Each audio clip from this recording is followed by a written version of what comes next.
So what does that take to become a master technician?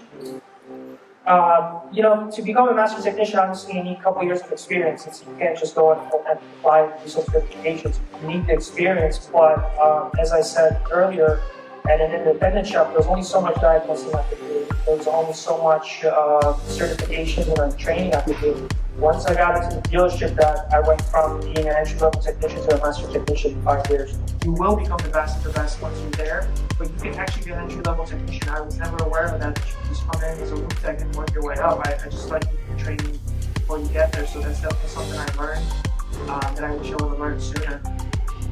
And Cesar, what about you? What are the opportunities that you see at a dealership?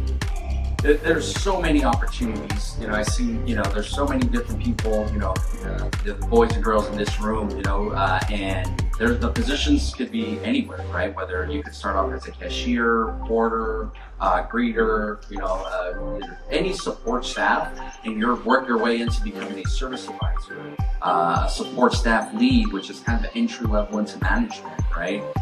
You can become a technician, a shop foreman, a service manager, a director like myself. You can sell cars, you can become a sales manager, or even a general manager for the dealership. I mean, there's just so much potential within the organization that I wasn't aware about until I actually got into the industry.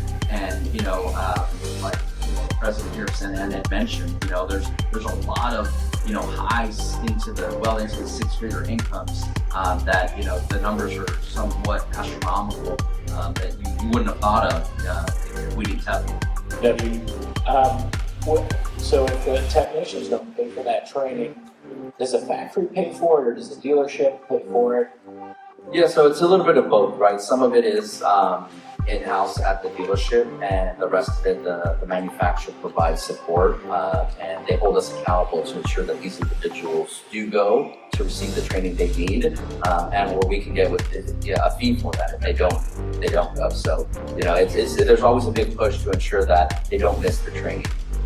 Yeah, so is it an investment that the dealerships make in these technicians? Is that what that is? Yes, absolutely. And we pay it, most dealerships, at least for us, we pay for the travel time as well, so that there's, no out-of-pocket expense for the individuals that are going, right? I mean, it's strictly an advantage for that specific person that's going to be going, and it's only going to benefit them to have more exposure to new technology, and then also be able to help them acquire more better quality work in the shop. Thank you. I really enjoy the culture that we have within the industry and the store, right? The people that you get to be around every day, they become like friends and family, right? Because you spend more time with them than you do everyone else. But the other thing that I think I really enjoy about what I do is that I get to give people the opportunity that I was given, right? I remember being young and your age, and I would just hope and pray, oh man, somebody give me a shot, and it took me a long time to get to where I'm at today, right? And it took me almost 16 years, John, to get to my seat today. And through this program, I didn't have this available to me when I was their age. And I think the biggest thing for me is helping accelerate that for these young professionals to hopefully cut their time in half or maybe even shorter, right? If I can get them into my seat in maybe a 8-year window or a 5-year window, I mean, that would be huge, right? The goal is to not have you guys, take 16 years to get to where I did, right? I did the hard work so you wouldn't have to. He's giving you the shortcut here.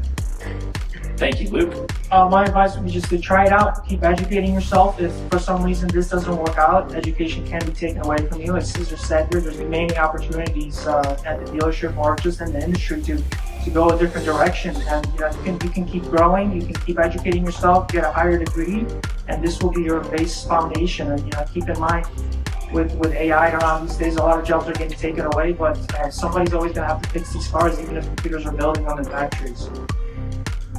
Cesar, you get the final word. So I think, a good piece of advice for everyone is, stay committed, right? Work hard at everything you do, right? Take advantage of the industry experts and the faculty that we have here that's trying to guide you guys on the right path. It's important that, you take that advice and really apply it to your life if you genuinely want to be better and grow. Constructive criticism is one of the best things that can happen to all of us. It allows us to reflect on one another to be better. So don't take it personal when someone gives you a piece of advice. Really take that in to make yourself better, right?